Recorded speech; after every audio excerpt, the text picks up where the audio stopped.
नमस्कार, आप देख रहे हैं भारत 24। मैं हूं आपके साथ पूर्णिमा मिश्रा।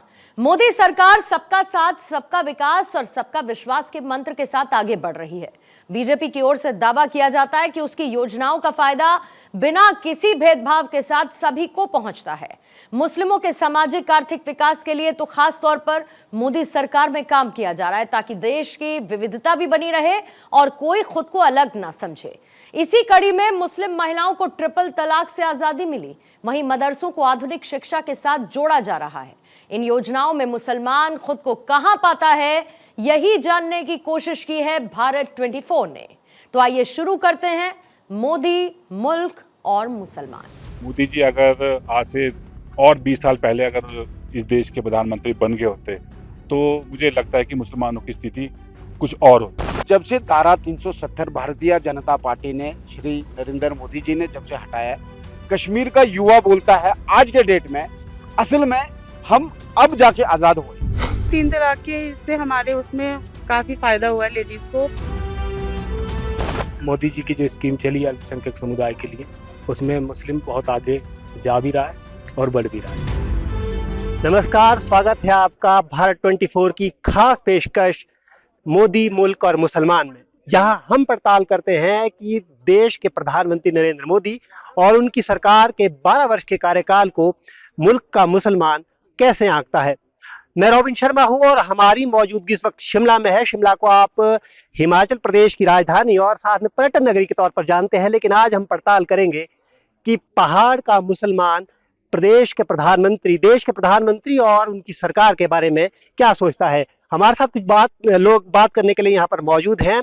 उनसे जानते हैं, उनसे आखिरकार बात करने का प्रयास करते हैं कि आखिर क्या उनका जो सोचना है, क्योंकि 12 वर्ष जो है प्रधानमंत्री मोदी पूरे कर चुके हैं, तो ऐसे में क्या वो सोचते हैं इस पूरे कार्यकाल के बारे में। मोदी, मुल्क और मुसलमान जैसा हमारा कार्यक्रम भी है, तो साफ तौर पर, जाहिर तौर पर हम बात कर रहे हैं कि मुसलमानों का क्या सोचना है प्रधानमंत्री मोदी के कार्यकाल को लेकर, उनकी योजनाओं को लेकर।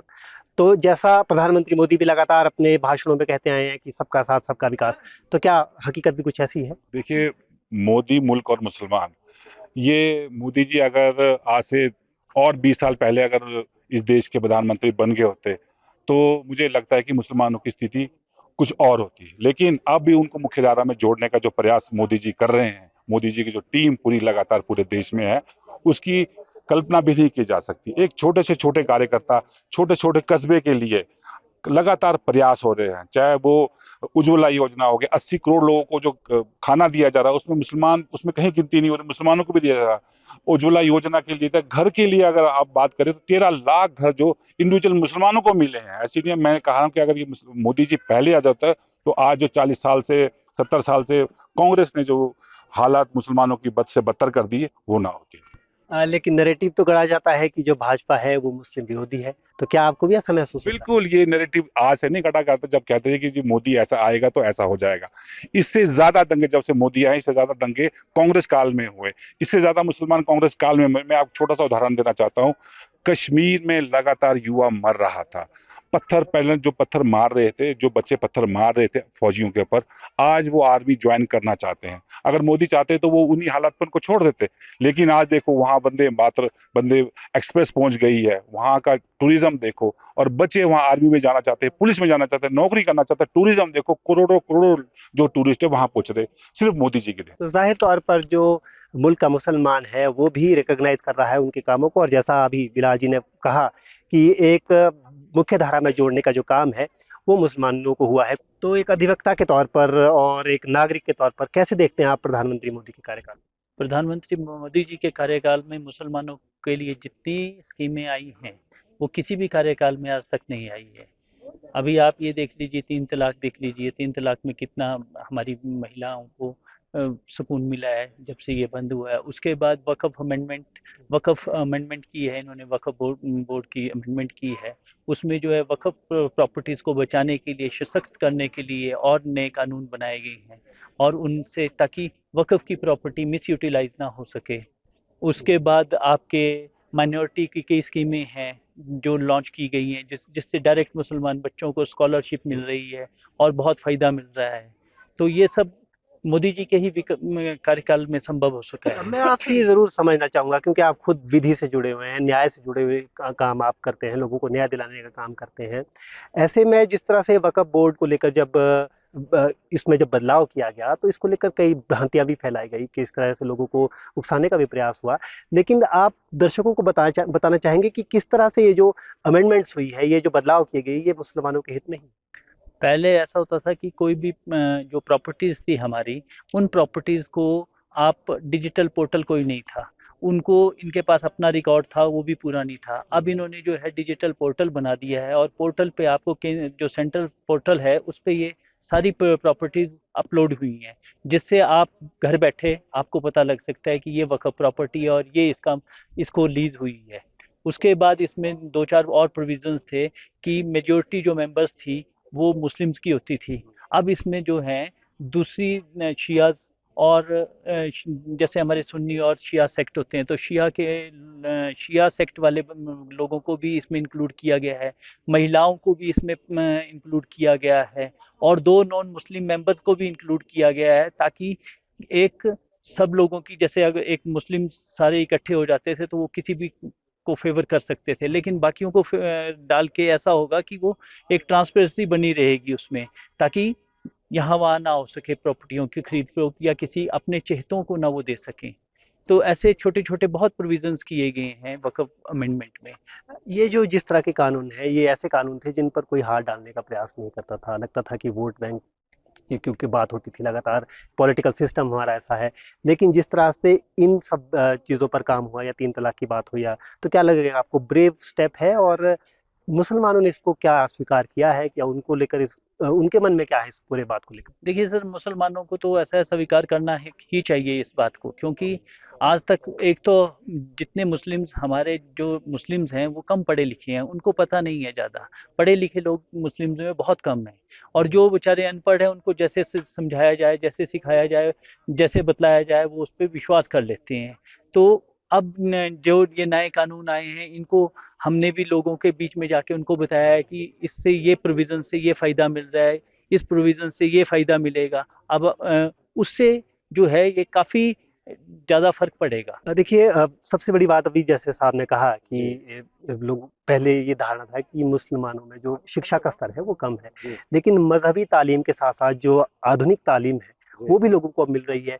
तो क्या लग रहा है आपको कि इसमें पिछले दिनों में कुछ आपने बढ़ोतरी देखी है जब से केंद्र में मोदी सरकार ने? देखिए, एक हमारी भारतीय जनता पार्टी का जो एक नारा है, सबका साथ सबका विकास सबके साथ, ठीक है जी। भारतीय जनता पार्टी, आप देखिए, अभी अगर मैं कश्मीर पे बात करूं, जम्मू एंड कश्मीर में आज से 70 साल पहले जो स्थिति है, उस स्थिति को मद्देनजर रखते हुए जो मैं आज देख रहा हूँ, basically I am from Kashmir, मैं कश्मीर से बिलोंग करता हूँ, बाकी मैं शिमला में पला पड़ा हूँ, रहा शिमला में हूँ। तो मैं जो आज से पहले जो मैं कश्मीर में मैंने हाल जो देखा था, हमारे कश्मीर में जब हम ट्रेवल करते थे जम्मू कश्मीर के लिए, जम्मू एंड कश्मीर, जब हम जम्मू से कश्मीर जाते थे तो हमारे जम्मू से कश्मीर जाने में लगता था कम से कम 12 से 13 घंटे। आज के डेट में अगर हम जम्मू से कश्मीर जाते हैं तो हम जो है 5 से 6 घंटे में कश्मीर पहुंच जाते हैं। तो ये कैसे हुआ? ये भारतीय जनता पार्टी श्री नरेंद्र भाई मोदी जी ने ये काम किया है।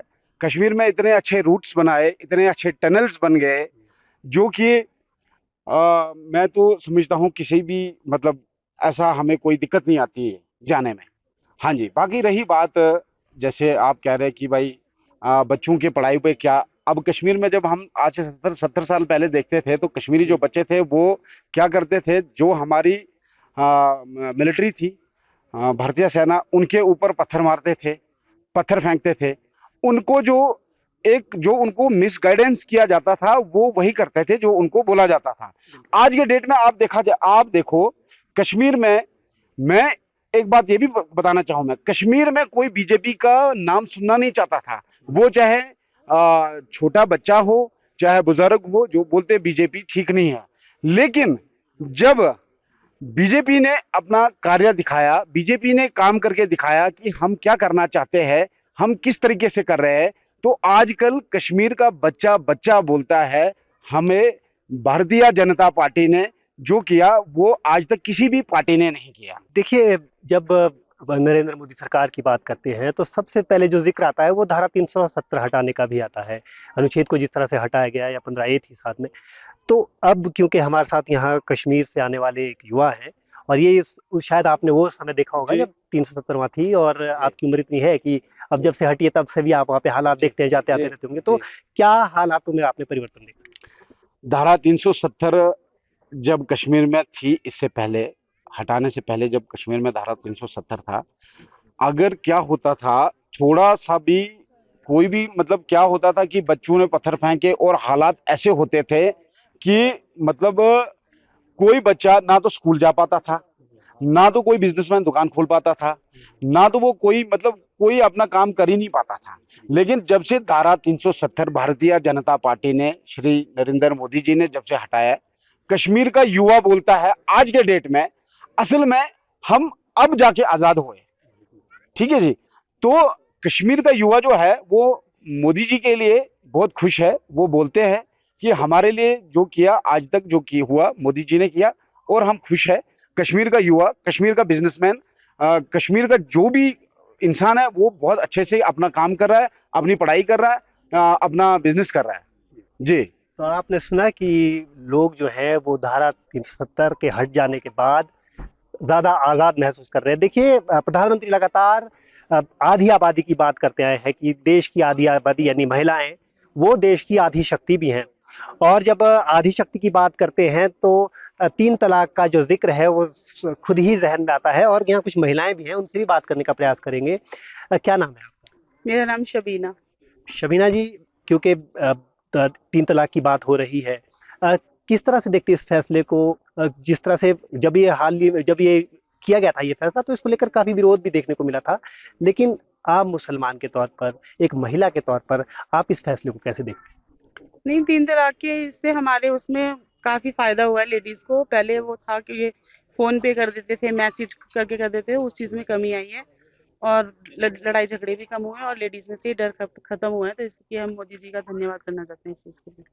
तो लगता है कि महिलाओं को ज्यादा शक्ति महसूस हुई है, उसके बाद से उनको ज्यादा सेफ्टी महसूस हुई है। हाँ जी, सेफ्टी महसूस हुई है और झगड़े में कमी आई है घरों में और डर खत्म हुआ है लेडीज में से कि वो फोन पे कर देते थे, मैसेज में कर देते थे, तो वो चीज खत्म हो गई। जब हम बात करते हैं तालीम की तो क्योंकि ऐसा मान्यता है कि महिलाओं को कम पढ़ाया जाता है, लेकिन क्योंकि बेटी बचाओ बेटी पढ़ाओ जैसी योजनाएं भी ये सरकार लेकर आई है, तो क्या लगता है उसका असर भी कुछ आप यहाँ पे देखने को मिला है? और कम्युनिटी में जो बेटियां हैं उनको पढ़ाया जा रहा है? हाँ जी, अब तो लेडीज बच्चे का बहुत पढ़ाई जा रही है, काफी फर्क पड़ा है। कुछ और लोग भी हैं। क्या नाम है सर? मेरा नाम सलीम खान है जी। सलीम जी, एक युवा के तौर पर कैसे देखते हैं ये 12 साल के कार्यकाल को?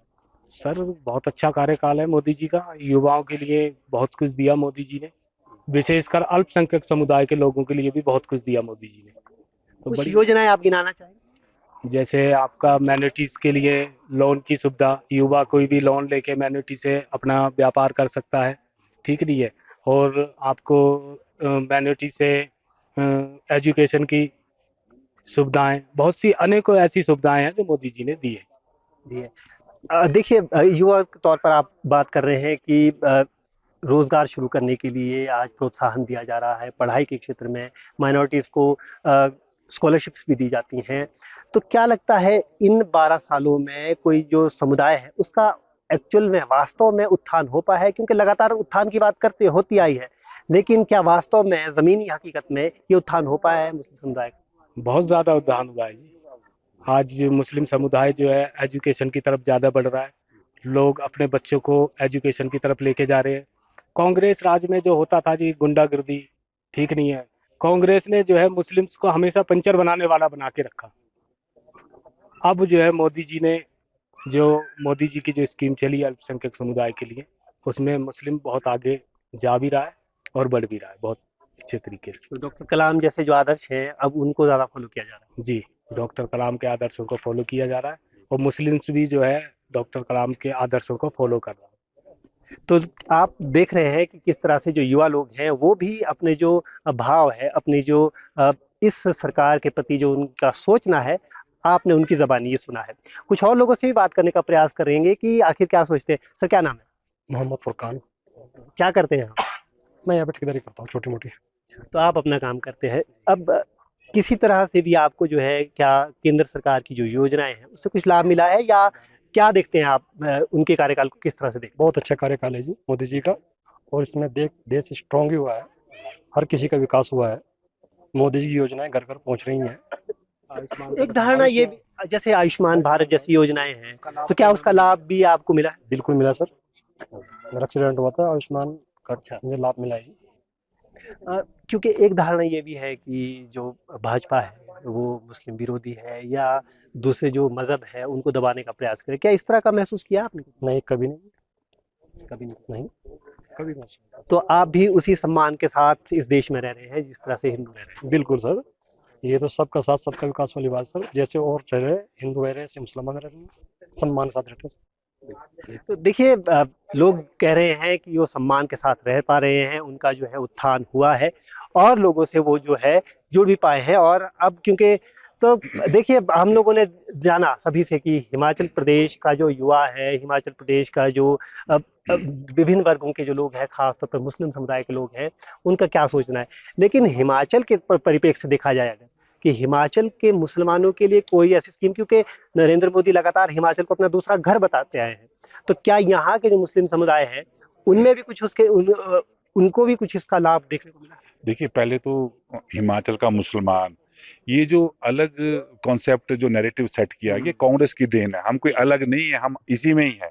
जो सुविधा हिंदुओं को मिल रही है, सिखों को मिल रही है, वो मुसलमानों को भी मिल रही है। आवास मुसलमानों को भी मिल रहा है, जल से नल हमको भी मिल रहा है, लोन हमें भी मिल रहा है, हर स्कीम हमें मिल रही है, हमें कोई ऐसा नहीं है। लेकिन ये नैरेटिव की सेट किया अभी, कांग्रेस तुमको ये देगी, झूठी योजनाओं के तहत देगी। मोदी ने कहा नहीं, मैं सबका साथ सबका विकास करूंगा। मैं 140 करोड़ लोगों की, उनको साथ लेके चलने की जो बात मोदी जी कर रहे हैं, वही हम इनको समझा रहे हैं। एजुकेशन पे काम हो रहा है लगातार, ऋण की बात हो रही है, तो हमारे माइनॉरिटी फाइनेंस नीचे माइनॉरिटी फाइनेंस डिपार्टमेंट है, वहां से ऋण लगातार पैसा वहां से लोगों को मिल रहा है। जैसे भाई ने कहा कि छोटी छोटी योजनाओं के लिए, किसी ने छोटा दुकानदारी का काम करना है, किसी ने ठेकेदारी का काम करना है, उसके लिए ऋण वितरित होता है। तो हमें बीजेपी ने इनको दो नजर से नहीं देखा, कांग्रेस लगातार दो नजरों से देखना चाहती है और दिखाना चाहती है मुसलमानों को। लेकिन जो भारतीय जनता पार्टी लगातार मोदी जी के नेतृत्व में काम कर रही है, उसकी योजनाओं के सबका साथ सबका विकास को लेकर ही हम 2047 में मोदी जी के साथ विश्व की सबसे बड़ी पार्टी बनने जा रहे हैं। तो देखिए, विकसित भारत का जो संकल्प है नरेंद्र मोदी का, उसमें जो है मुसलमान भी आगे बढ़ता हुआ नजर आ रहा है। और यहाँ आपने सुना कि मुसलमानों समुदाय का कहना है कि उन्हें अलग नजरिए से देखने की जरूरत नहीं है। देश के भाग्य में, यानी कि देश के विकास में वो भी बराबर के हकदार हैं और उन्हें बराबर नजरिए से ही देखा जाना चाहिए। आपने सुना पहाड़ के मुसलमान का मोदी मुल्क और मुसलमान कार्यक्रम में क्या है उनका कहना। मैं हूं रॉबिन शर्मा, भारत 24 शिमला।